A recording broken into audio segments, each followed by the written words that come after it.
Actually, I was a senior in college. Mr. Hurry started teaching in 1993. There. I didn't know your syllabus. All right, y'all want drama or no drama? Drama? Okay. Did the other team not want drama? They wanted drama too. Wait, what's So in, Put a time lapse on it?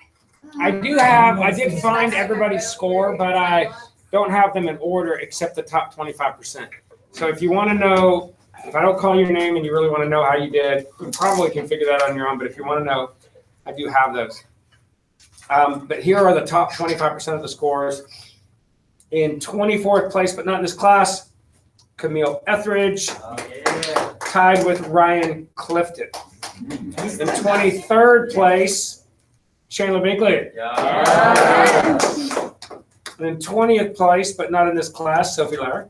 Oh! In 19th place, Kaylin Rezick. Yeah! In 17th place, but not in here, Isaac. Yeah. 16th place, Abdul. Yeah. Let's go, Abdul.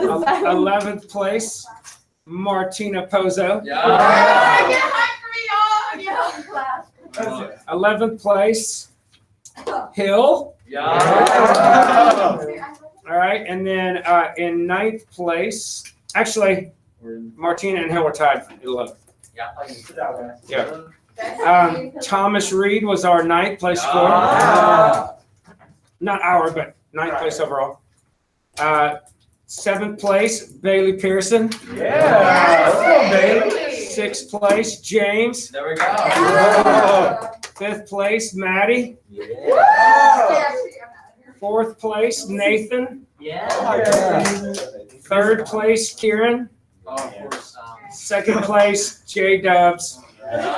And 1st place, Really? for the 2nd consecutive year, Lily. Who would have guessed? So we had 1st, 2nd, 3rd, 4th, 5th, 6th, 7th, 9th, tied for 11th. You know what? I think we're gonna lose. I think we took an L. So It was close. How much of a beatdown was it? in 5th place was Westminster Christian Academy. Okay, good job. In 4th place was Briarwood Christian School. Yeah. 3rd place was the Randolph School, which is a private school up in Huntsville. Okay. They have the rocket science. Yeah, and they're normally really, well, maybe they are really good, and we're just that First, much second, better. Yeah. In 2nd place is Coleman with a score of 402, and with a score of 596. High school.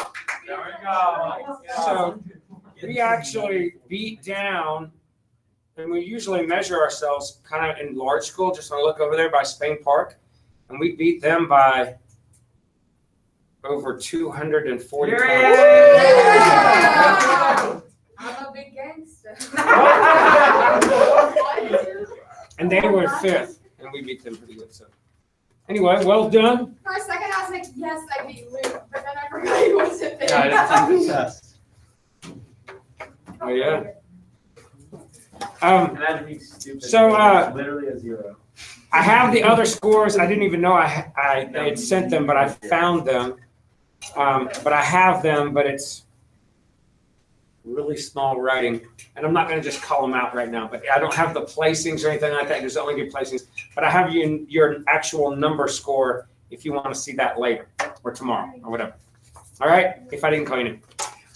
So today, what I want to do is finish up graphing the trig functions. Now, my hope is that you already know how to graph sine and cosine based on what we did on Friday, right? Right. And I am going to be talking today about initially tangent and cotangent because secant and cosecant are pretty easy to do if you can graph sine and cosine. But tangent and cotangent have some differences. And I want to emphasize those differences first, okay? So if you jump to the notes on, which are before this, I want to kind of walk you through the differences because even though the graphs look completely different, the setup is similar, very similar. So check out tangent, cotangent. Okay, so here's what you probably already know. what you've been doing to graph sine and cosine is you've been graphing a box, right?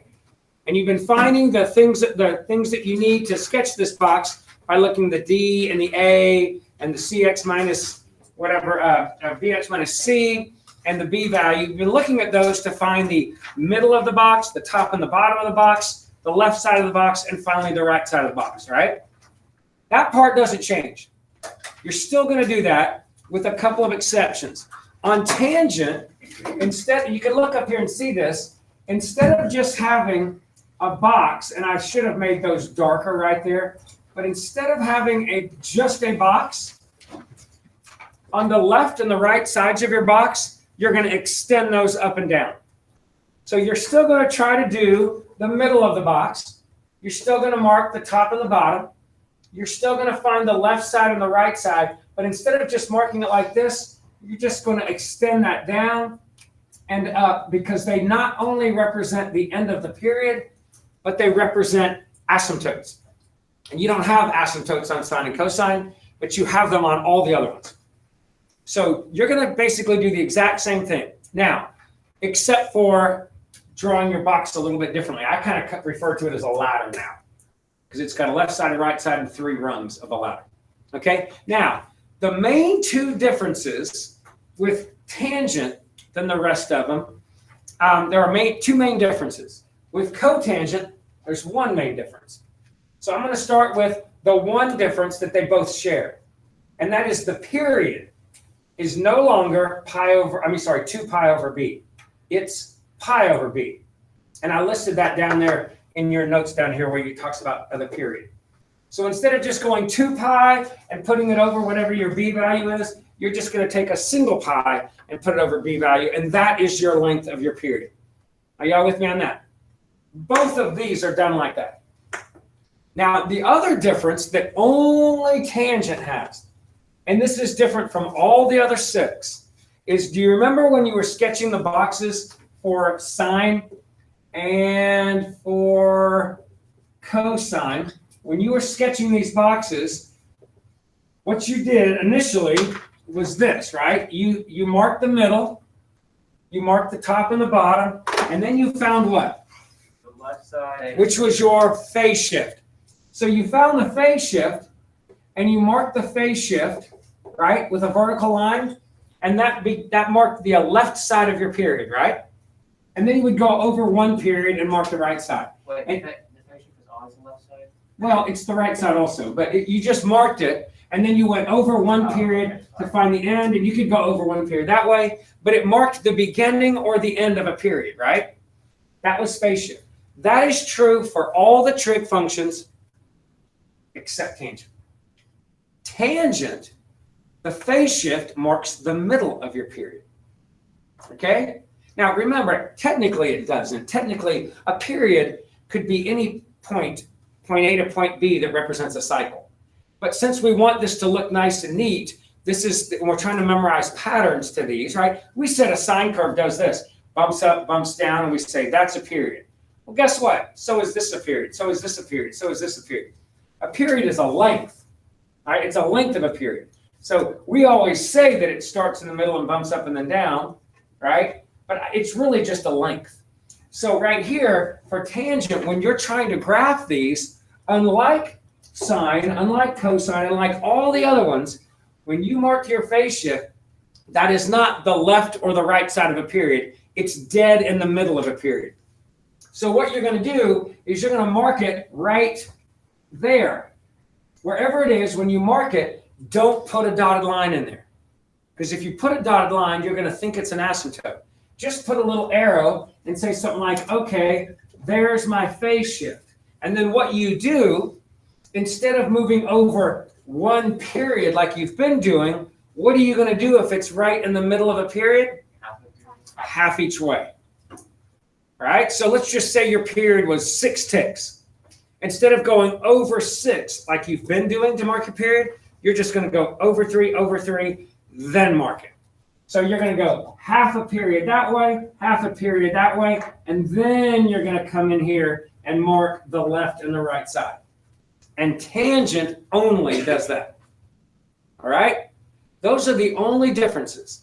tangent and cotangent have a period that's pi over b, and tangent only, the phase shift is the middle of the period, not at the end. And if you have that down, then you have all you need to sketch your ladder. And I'll show you a couple of examples. Okay? Now, once you get this ladder thing in there, how do you graph it? Okay, well, once you get your ladder drawn, they basically kind of look the same, right? I mean, one of them's kind of curving up this way, one of them might be going down this way, but they all are pretty similar. And if you really think about it, these are asymptotes on the sides. So all you're going to need, everybody with me? All you're going to need are 3 points. 3 points. You just have to figure, and one of them's there, and the other two are there, and I'll talk about how you're going to do that. You're going to need to mark 3 points, and then the graph is just going to go through those 3 points and then follow along the asymptote. That's it. So the first point that's the most obvious is dead in the middle of the verticals and dead in the middle of the horizontal lines. So you just, no matter what your ladder looks like, just go in the middle of these, in the middle of those, and mark an initial point. Okay? That's what you're going to do. And then the next thing you do, you'll notice that the little A values, you know how you always go up A and down A? That up A and down A isn't the top and the bottom of the graph because the graphs go forever. So how do you use them if it's not the top and the bottom of the graph? The way you use them is that is just an indicator of how high the graph is, how high or how low it is, halfway between the middle point and the asymptote. So everybody with me on that? If you know the graph is going to the right, go halfway in between there, which is that, and go up to the little A. It's not technically called amplitude, but whatever that A value was. And then halfway here, you're going to go down. And then once you have the 3 points, sketch your graph. And if it happens, if you know, and I'll talk about how do you know when it goes to the right or the left. If it happens to go like in a situation like this, you're going to go halfway between the asymptote and that middle point. You're going to follow it down, halfway in between there, follow it up. You have 3 points, sketch the graph. Now, how do you know which way these graphs go? Ultimately, they go where the unit circle tells them to go. When you're plugging a value in there, like pi over, this is pi over 2, like a value like pi over 4, well, the tangent of pi over 4 is 1, and look, I'm up there at positive 1. What's the tangent at negative pi over 4? Down there at negative 1. But I don't want to plot points. So here's what I like. When you go to the beach, a lot of people are trying to get a tan. So it is all right to be tan, which means tangent goes up to the right. Now that may be really lame, but it might help you remember that. Okay? So if you think about a regular tangent graph, a positive tangent graph, they go up to the right because it is all right to be tan. I can test it's all right not to be tan as well, but it is all right to be tan. And then if tangent goes up to the right, what do you think cotangent does? Not go up to the right. It goes up to that left. And then once you have that down, okay, if I have a positive tangent, up to the right. If I have a positive cotangent, up to the left, right? Correct? And then the negatives just do what? Flip them. So if I have a negative, instead of going up to the right, it's down to the right. Instead of going down the left, it's up to the right. Each of these is the same as its negative code. No, and I'm glad he asked that. What he just asked was, does that mean, because when you look at this and this, you're immediately under the impression that a negative cotangent graph is a positive tangent graph. But it's not. Why is that? Phase shift. So don't ever look at one of these. Now, hold on. Don't look at a negative cotangent and go, oh, it's a negative cotangent. I'll just change it to a positive tangent and I'll be fine. No, you won't. However, you can, once you sketch your ladder out, once your ladder is sketched and you've already addressed the fact of where the phase shift is and where the period is, then at that point you could say, oh yeah, a negative cotangent resembles a positive tangent, and you can sketch a positive tangent looking graph. But I don't even do that. I just think positive tangent does this, positive cotangent does that, and if you have those two down, then the negatives are just flipped. Are you with me? So what's the major difference between tangent and all the rest?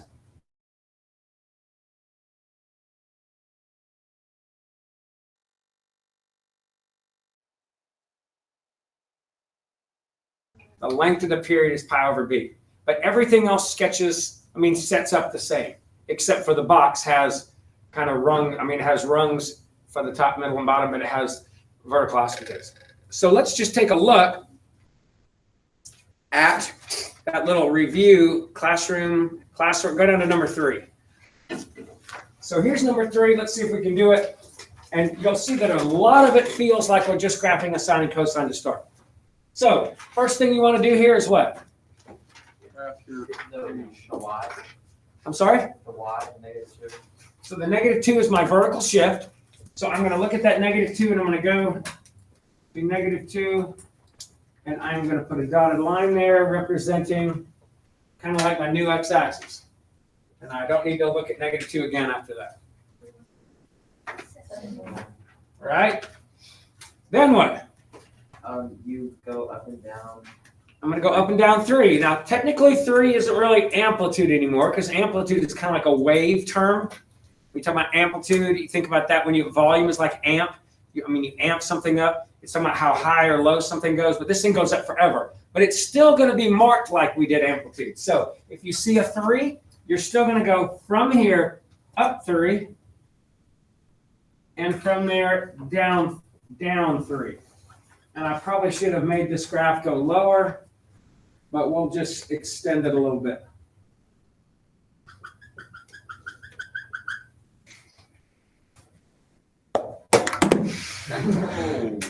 Pretty weak. Okay, so now I'm done with that. And I've already noticed that it is a positive tangent graph, so I already know that I'm going to be going, what? Up to the right. Oh, by the way, so a long time ago, and this kind of ties to Sonny because our older brother Jonesy, we used to call him. There was a kid in this class, in Jonesy's class. He was he's a funny little dude, and he always tried to be not funny. Odd little dude. He always tried to be funny, but he never was. And he tried so hard, and I was like, dude, you gotta pace yourself, man. Have a filter. Think through some of these things. He just couldn't get it. But anyway, one day I was saying, they were like, we need to come up with something clever about like cotangents. It's all right to be tan, but what about cotangent? And he goes, wait a minute, I got it. And everybody was like, or I was like, here we go. And he goes, well, you know how when you go to summer camp, and if you get there late, you got to go to the only cot that's left? And somebody was like, that's actually not terrible. You grab the only cot left. And right then Jonesy goes, that's stupid. Because he was kind of like, he goes, that's stupid. Let's just say it's all cot to be left. And we were like, that's such a meathead comment. But it was such a meathead comment. That's what everybody said the rest of the year. It's all right to be tan. It's all cot to be left. And we're like, what does that even mean? Anyway, all right to be tan. It's the only cot left. Whatever works for you. All caught to be left. All right. Caught to be left. I know. But for some reason, Sam Sutton was like, could not process that today. We were like trying to explain it to him. He's like, no. I wish I'd recorded it. All right, so now here's where it gets different. What do we normally find next at this point? Phase shift. And we find the phase shift by setting that equal to 0. And when I do that, and you don't have to show all these steps. And remember we said by multiplying by reciprocal, you probably are going to cut down on careless errors like dividing by 2 and canceling the 2's when you're not supposed to. So what does negative pi over 4 mean? This is a location, right? So I'm looking where negative pi over 4 is. Now, negative pi over 4 is 1/4 of a pi, right? And a pi is how many tick marks? 4. So I want to go 1/4 of those 4 tick marks, which is 1 tick mark left. So this is pi over 4. But wait, I am not going to put a vertical line there because that is not the beginning of my period, is it? It's tangent. It marks the what? The middle of the period. So I'm just gonna put an arrow there to make a notation of where it is, so that if I completely butcher this graph, my teacher will go, oh, at least they know where the phase shift is, and I can get some credit. Then I'm gonna go find the period. Now, what's the length of the period? Pi over b. Now remember, this is a length. So the length of the period is pi over the b value, which in this case is pi over 2. And since pi is 4 tick marks, what is pi over 2 representing? 2 What's my? tick marks. You got with me on that? Because a half of 4 is 2, right? So if the total period is 2 tick marks, what am I going to do right here? Go right and left 1 tick mark for a total of 2. So I'm going to go half that way, half the period that way, half the period that way, and that represents the dotted lines, the beginning and the end of my period. And at this point, you should see your ladder. You see it? It's kind of like your box, but with ends go up. And the biggest mistake I see on my test is always about this tangent, middle of period thing. People draw a vertical line at the phase shift, then they go over 1, 2 tick marks, and they draw it, and what they end up drawing is a negative cotangent graph, not a positive tangent graph. Are y'all seeing that? But this only happens with tangent, none of the other ones. All of the other ones, phase shift, market, that's the beginning of one period, the end of another. And you put a point on the middle line on the printer. Okay, so now that I have this, I want to sketch it. So I come down, I've done all the setup I need at this point. So I go to the in between the asymptotes and in between the A's. There's my middle point, and that would be the middle point no matter what the graph is, whether it's positive, negative tangent, positive, negative cotangent at this point. And then because it's positive tangent, I want to go up to the right. Now, I have to use this A somehow, right? So what is it good for again? Half the distance between here and here, I'm going to follow that up. That's a point. And half the distance between in here and here, I'm going to follow that down. That's a point. Do you not go to the next ladder line? That's what I did. Okay.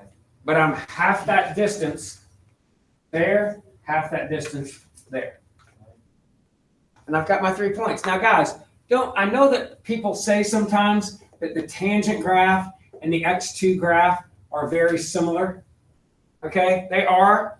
This has an asymptote where this does not, but they have a similar look to them. But you know, if I put a big number in front of that 4x cubed, it loses a lot of that slant, doesn't it? Because it stretches it. Most tangent graphs don't have a lot of this curve in the middle. For that to happen, my rungs need to be really far apart and my A values have to be really small. Okay, for it to really have a lot of curve. Most of the time, you're just going to take this point right here and you're going to head towards that and follow the asymptote. Head towards that, follow the asymptote. You're not going to see a lot of bend in the middle. This is why I actually see this a good bit. People mark these points in there, and I only take off a tiny bit when they do it, but they do this. Okay, I've got to be looking like that. And then they're like, and they get this really weird looking thing. Okay? It just doesn't do that. So don't feel like you have to have so much curve in it. It really, like between this point and this point, a lot of times it's just a subtle bend, right? I really just start right there in the middle and head up, start there, head down. Now, again, if I had rungs that were really tight together, like this, and when I mark my 3 points, they look like that, well then, yeah, I'm going to have a lot of bend on that because I got to follow the asymptote down, right? But just remember, they normally don't have this much of a bend to them. Most of the time, they're going to end up looking like this. I say most. There's an infinite number of everything on these, but most of the graphs you see don't have a lot of wiggle in the middle. So don't feel that need to try to make it happen, or you end up getting weird stuff going on. Putting a negative out front of the tangent, do that. Putting a negative there Yeah. just sends it down to the right and up to the left. It's all left to be negative tan. Thank you. All right, check out number 4. All right.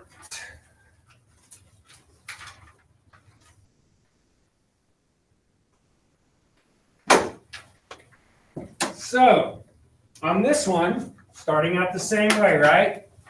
+1, heading to +1, that would be true no matter what trig function it is. Then from there, I'm going to go up and down 4. That would be true no matter what trig function it is.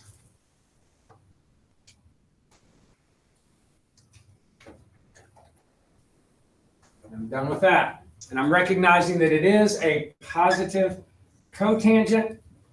And positive cotangents, it's all left to be cut. Whatever. Right? Then what? I've got to find phase shift.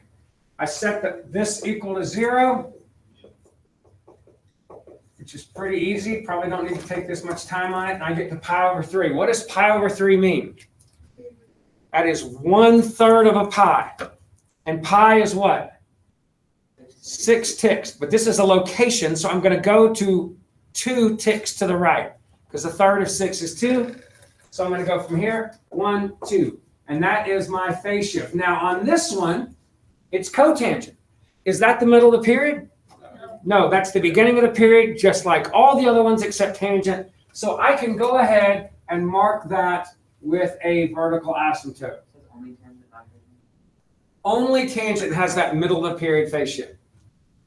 And then once I do that, I need to find what? Wait a second, is phase shift, like, that's what PS stands for, phase shift? Yes. It's PH? No, never mind. So confused.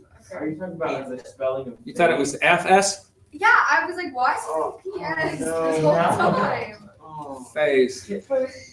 Yeah. Phase. I thought you said face. Oh, Phase phase shift. shift. No, that's understandable. It's either the I won't mark that. phase plan or the phase shift. All right, so period. Now remember, period's a length. So even though I say the word period a lot, my keys probably just say period. It's the length of the period. And the length for tangent and cotangent is what? Pi/b, and your b is what? Just 1. So pi, again, this time it's a length. What does it represent? 6 ticks. So this is 6 tick marks. I got to move from here over. Not 3 and 3. We don't do that except with tangents. So here, 1, 2, 3, 4, 5, 6. That represents 1 period, and I'm going all the way down and up, even higher because it's an asymptote, not just an end. And we always say we need to mark 2, right? 2 periods. So since I'm out of room on the right, I'm also going to go to the left, and I'm going to mark that one. Can you see your ladder? Okay, so here's my rungs. My rungs right here of the ladder. Here are my edges of the ladder. So I'm going to go in the middle, right there. And I can do that on the other one as well. Right? Cotangent, if it's positive, does not go up to the right, it goes up to the left. So I'm going to look over here and go, all right, to go to the left, I'm going to go halfway up to the A, halfway down to the A. Halfway up, halfway down. And those are my 3 points I need for each period. And you can see at this point, I'll just start in the middle and head towards that. And I really don't even have room to get to the asymptote because I'm out of graph. I would need a lot taller graph to get there. So that's good enough. You run out of room, you run out of room. And again, you can see there's not a whole lot of bend there, is there?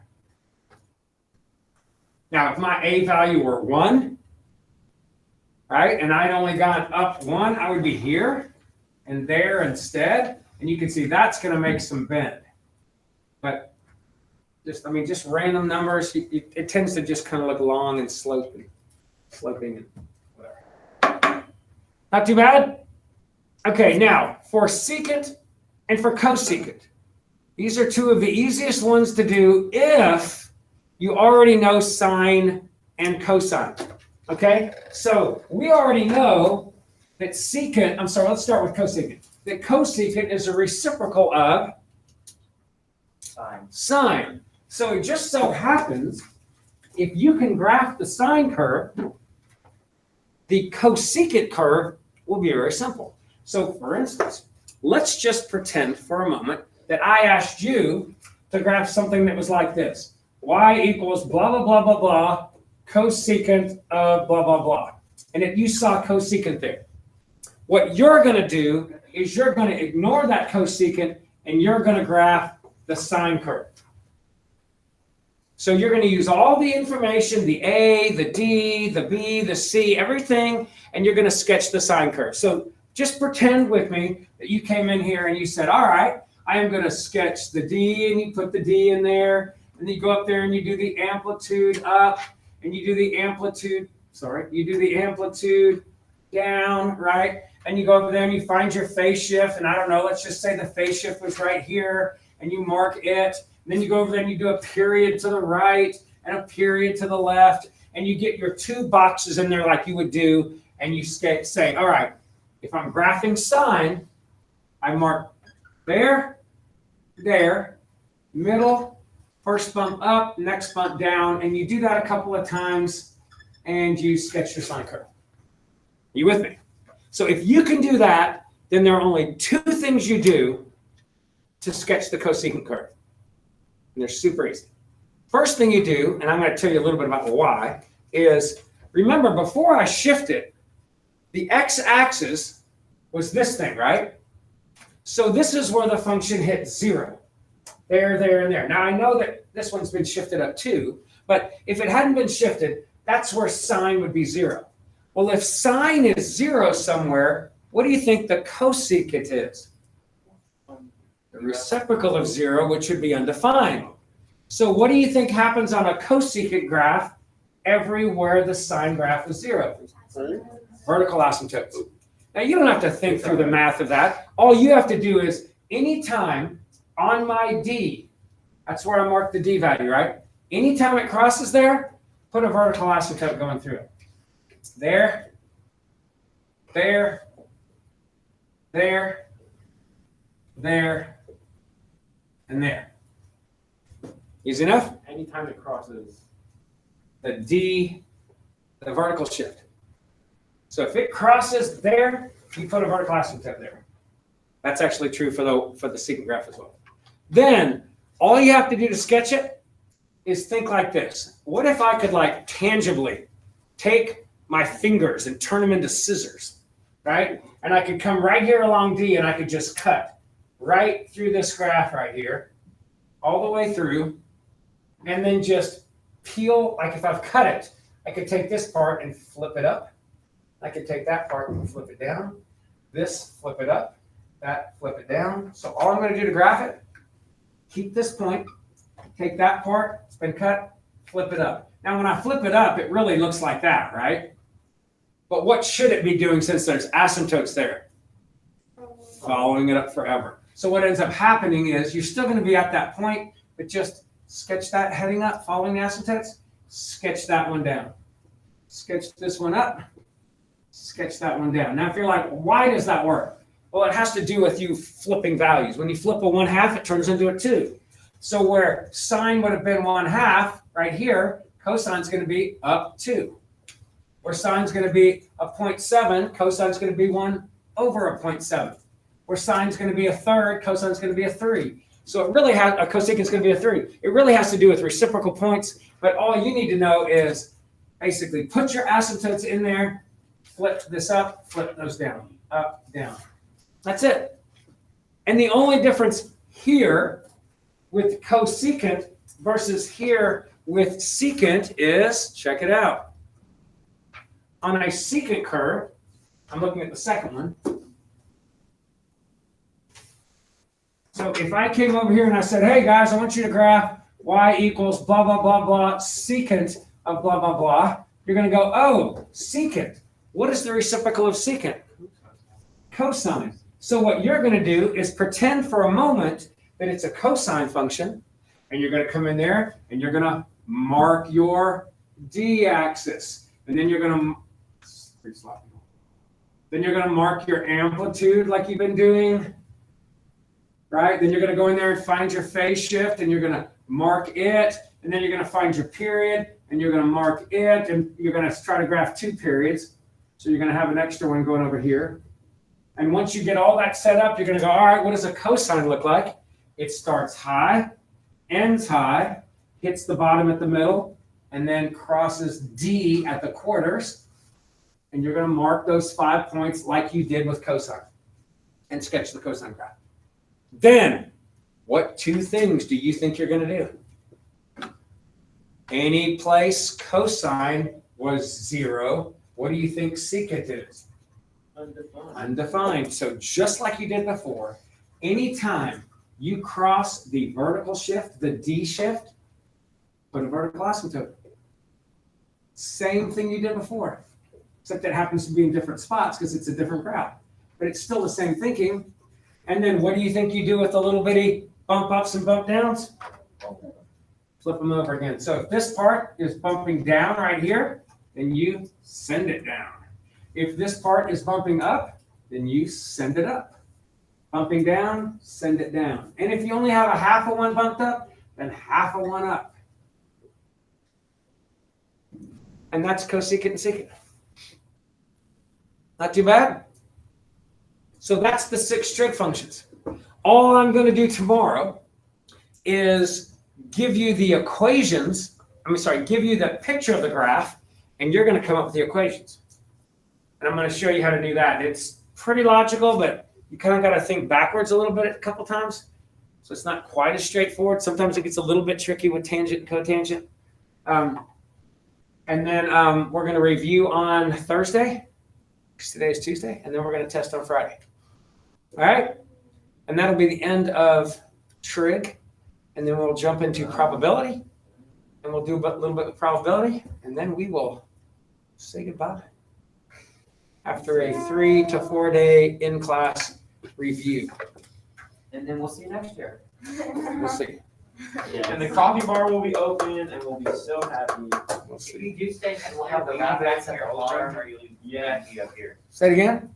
If you stay next year, you can be back downstairs, up here. If I stayed, I would lobby for this room. This is nice. I liked it. Oh, this is life-giving The to view me. is great. And I can, do you remember how hot that room got? Yeah. Yes. But this room gets so This room feels so Nice. That's good. because I make it cold, because I don't, if I'm hot, I'm dying. Like I don't, if they put me back in that, say that I have to go back in that room, He might quit. I honestly, I can't sweat for 6-7 hours talking. It's just, Also, keeping it cold keeps people away. No. Yeah, I thought you It does me. It's more effective than and warm. I turned it up a degree. Yeah. You feel it? Thank you. I'm freezing. Like if you're I'm wearing. not used to it. Well, I'll tell you what, I would much rather be cold than be sweaty hot. I'd rather be. Because I can help myself get warmer. You know, I cannot cool off when I'm hot. I'll take 100 degrees or 120 degrees over 30 degrees. You say that. Oh, Has she ever felt I hate the cold. No. Hey, listen, Just like the- I had a room once, my first room in the math pod, before they got air conditioning worked out, and it was 78 to 79 in my room every day. And the smell of human body in there, it was so disgusting. And Helmer's room, he was in a different room that he is in, well, even different from when you had him. His room would hit the low 80s. It was like an interior room, and I could walk by the front of my room and smell and feel human body and heat, and it was disgusting. And it was like that for a year and a half, except in the winter when it cooled off. It's nice to hear cozy.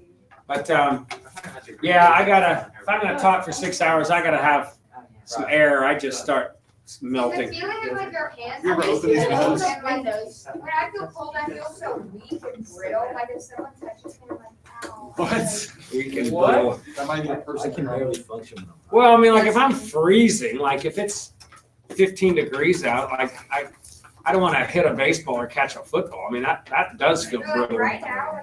It's gonna be 85. But you don't have shoes on. Baby doll. If you put shoes on, it retains heat. At least you can open windows in here. And I do have a window in my other room, but this is great. Cause the sun's like right there. Oh, it really, you get the greatest sunsets right here. You get the whole golden hour thing, especially when I stay here till 6:30. It's really quite lovely. You stay here till it sunsets? Cars that would park there. It's getting later and later, but I was normally the sun's, now the sun's like Oh, yeah. 7:20, but it's been 5 or 4:40 or 5 or We whatever. have this little ledge, it's so useful for. I love Hi there, we had a nice little ledge going here. It's so. That was like a feast. We were eating leftovers today. Yeah, It was like a Thanksgiving. like I just missed that chocolate milk, I love it for this bread house now. Valid. Good on my cream pies. Make sure we can have like. Yeah, we can have an even better one next year with you there. Who knows? I guess I won't. Got some conversations with our new principal must be had. If you don't come back, We need to barter with Oh, man, Dr. that's Hanky. not- Yeah, you should give them your demands. That Like, sounds easy. Solo. I need to keep this room. I need to like. Yeah, well, again, they're not demands, but there are things that are gonna be considered. Listen, it might be, like, if they come to me and they go, Mr. Hurry, we don't have 2 classes of calculus. Well, that means it would be, literally, if I only had top 5 classes like most teachers, I would make less money teaching all day than I would retiring and teaching 3 periods. That would be what, like a 17% cut? Like if you're losing like 1/6, right? Yeah, give or take. if you But the taught- point is, I literally, I would make more money staying home half the day. So sometimes your hands might be forced. What is So- your second pre-cal class this year? You have like a first. 7th? Seventh. You have a first, you taught one pre-cal math team class next year. Who would teach the other one? They'd be really behind probably. I don't know. Or he could teach one calculus, 2 pre-cal, and just leave drop algebra to somebody else. But then there wouldn't be Yeah. enough for 2 maths. I will say that I probably enjoyed this class more than the pre-cal. Aww. Oh, wait, algebra too. I mean, it's fun. It's more fun teaching this class because in pre-cal, Yes. no, I mean, absent of who's in there, in pre-cal, you've already learned most of it. So a lot of it, you're kind of going back through it and it's not, I mean, some of it's fun because you're learning calculus for the first time at the end of the year and you do a really cool finance course. Do what? Your little finance scores. Yeah, I'm about to start that in my other class. Oh, dang. No. Can We're gonna we be- record it just in case we don't get it next year? That's so and true. then- We're gonna be so unprepared for life. You can watch the video. I'll have them on my YouTube channel. Yeah. Some finance guy's gonna stumble upon him and go, this guy doesn't know what he's talking about. Truly, if all you get out of me in that lesson is the urgent need to put as much of your income as possible in when you're young. Because it's like planting have I used this analogy? It's like planting a tomato plant in August. It's gonna grow at the same rate as it did when you planted it in March, but you just got less season for it to grow, right? So you may get to the end and your plant's grown 2 feet, but there's no fruit on it. As opposed to growing 2-3 feet and having tons of fruit. So you get it, it's kind of like, if you think exponential curve, here's an exponential curve, right? Well, if this is year 0, no, say this is when you're 22, and this is when you're 62. Well, you've gotten a lot of growth there, haven't you? But if this is when you're 32, now this is when you're 62. If this is when you're 42, now this is when you're 62. It's just simple exponential growth. So when do you want to get your money? You want to get the earnings doesn't happen here. You're gonna invest for 20 years. You're gonna be like, really? It's exponential curve, right? But that's when the growth. That's when the magic's happening. They refer to this as the 8th wonder of the world, time value of money.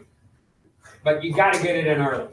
I got friends, 46, 48, they haven't put anything away. Now they make a lot of money and they drive really nice cars, but they don't invest well. I mean, their house is worth something, whatever, but pound it away. Even if your car is held together by duct tape, don't buy a Rolex when you're 22, buy one when you're 52.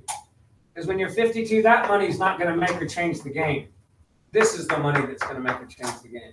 And if that's all you get out of that conversation is, okay, I am gonna put like my daughter just took a job, graduated from college, took a job, and they have a matching contribution to the 401k.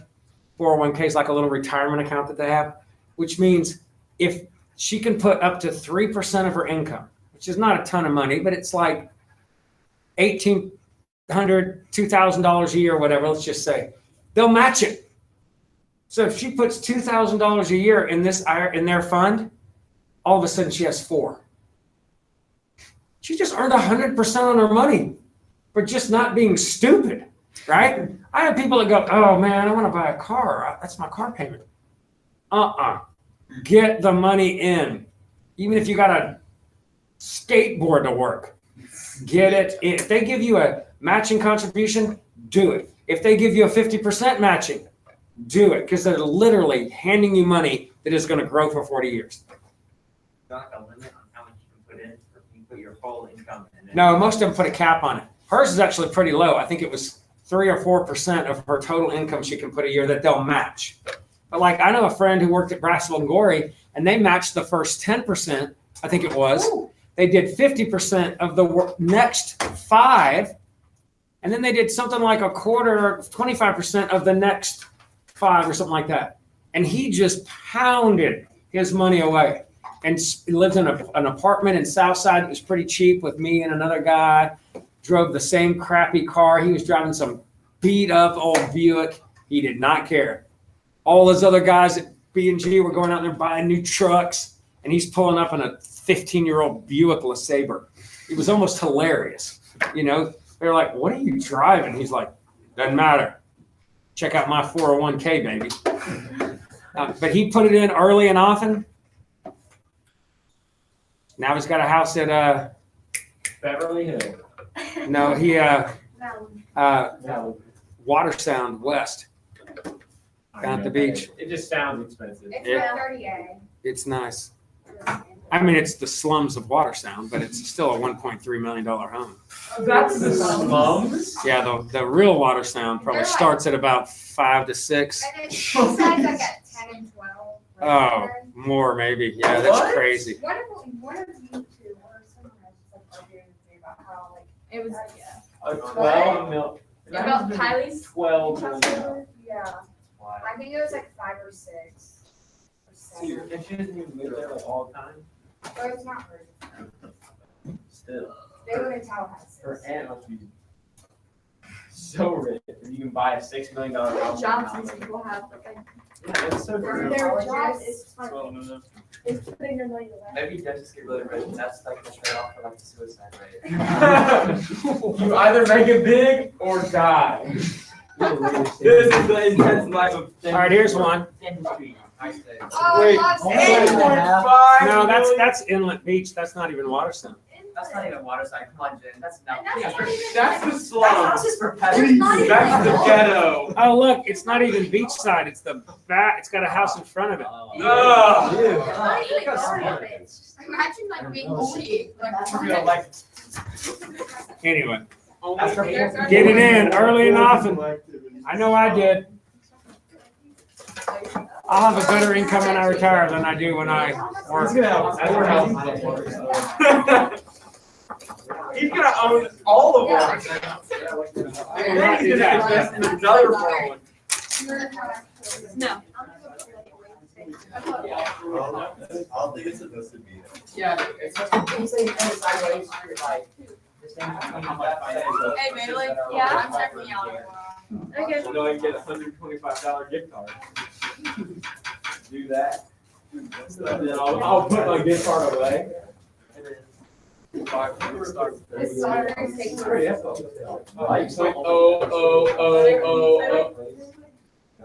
Yeah, the $8.5 million, that's like basically the ghetto, like. I mean, look at how it's decrepit that house. It would have barely. You guys good? Not even with $8.5 million. Not even. It's only like 3 steps away. They better get a moat in it. Like, And put it up in the tree. yeah, they need a golf cart. They need a golf cart. Now you're back.